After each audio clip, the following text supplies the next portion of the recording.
Another balanced scoring attack, Scott. You played everybody who put on a uniform, and everybody did something, be it a rebound, an assist. Of course, you had 5 in double figures, and just all in all, a pretty good night.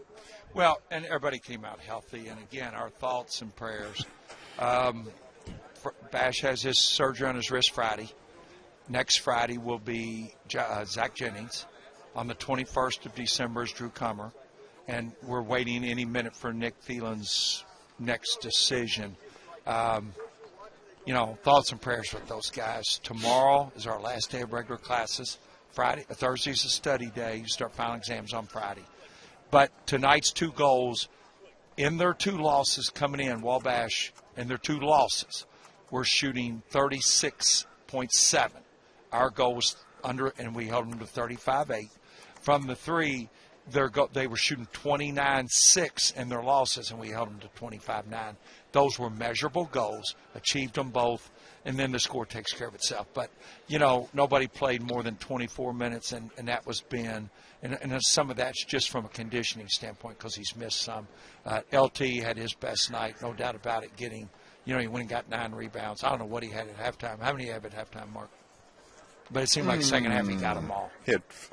He only had 2 at halftime. He got 7 the second half, so there you go. The 20 assists, 5 turnovers. For the most part, we played clean, very clean. Execution out of timeouts. This was this was work. Murray, we all know, they're a great basketball team. They have 1 player who played last year. You can throw that out. We've already broken them down. It's been an exhaustive study. They have 1 player who played last year when Coach McMahon left and went to LSU. But they have Rod Perry, who played at Stetson in our league, who's a very, very accomplished averaging player. 17 a game. Yes, he is. So we're very familiar. And, I'm challenging. I was going to go to the mic, and I didn't want to do it out of respect out of Wabash. But in social media, we're going to ask people, Kentucky plays Yale, 1 o'clock in Lexington on Saturday. Louisville plays at Florida State at 1 o'clock. This is a 4 o'clock tip in Freedom Hall with $5 tickets, playing Murray, who was undefeated last year in a great NCAA tournament run. And I understand people have Christmas commitments. A lot of those are in the evening. 4 o'clock Saturday right here. It's going to be 3 days of a blitz social media, trust me. Mark, but I need your help. I need everybody else to be telling it, not just me. Mark and I talked about the defense that you've played here this season. Mark's of the opinion that it's maybe a better defensive team than you had last year, and kind of talk about how why that is and how because it's team defense. It's team defense. Yeah. There's no doubt about it. Ren, now Ren's with me, and she loves radio. Ren, who played good tonight? JB. He did. JB played good tonight. JB scored 4 points, and how old are you? 4. That's right. That's why he probably had 4. How about that? That's pretty neat. While we're on JB, he didn't aggravate that labrum, did he? No, he got hit somewhere else. Okay. We won't disclose where he had. Yeah. Okay. He's okay. He's fine. Ordinarily, I wouldn't say good with that, but maybe it was not as no, he's fine.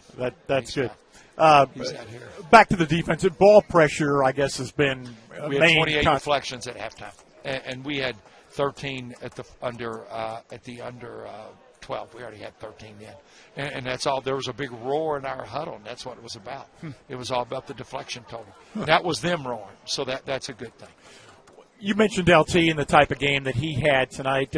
Offensively, and it seems like he's kind of thinking, kind of working his way through his moves there. What do you see? Well, we play faster than he's ever played in his life. He did not play in a high pace, high tempo in high school or at William & Mary. And it is adjustment. But it's not from lack of trying. And it will come. There's no question about it. We've got to finish better at the rim. Him, Kurt, as all of them. Yeah, that's our toughest shot right now. Well, that's going to be, I can tell you, that's going to be a big emphasis as we will give all again tomorrow. But Thursday, Friday, Saturday, or Wednesday, Thursday, Friday will be huge emphasis inside finishing. All right. Well, 2 rousing victories for Bellarmine, games that you needed. And now, again, it gets tough with Murray State. But, again, you've played good teams, so you're not going to certainly be in awe of the Racers when they roll in here. No, we want them to feel Freedom Hall. No, we're going to spend 3 days. Wednesday, Thursday, Friday. We got to have some support in here in Freedom Hall. Well, hopefully more than tonight. 1,262, though, not too bad. Yeah, But I understand. But this is Murray State. Yeah. Come on. This community, both sides of this river. Come on. Coach, we appreciate it. Thank you so much. That's the D. Thanks, Scott Neal coach's interview. Tell everybody good night. Say good night, Ren. There you go. Good job, Ren.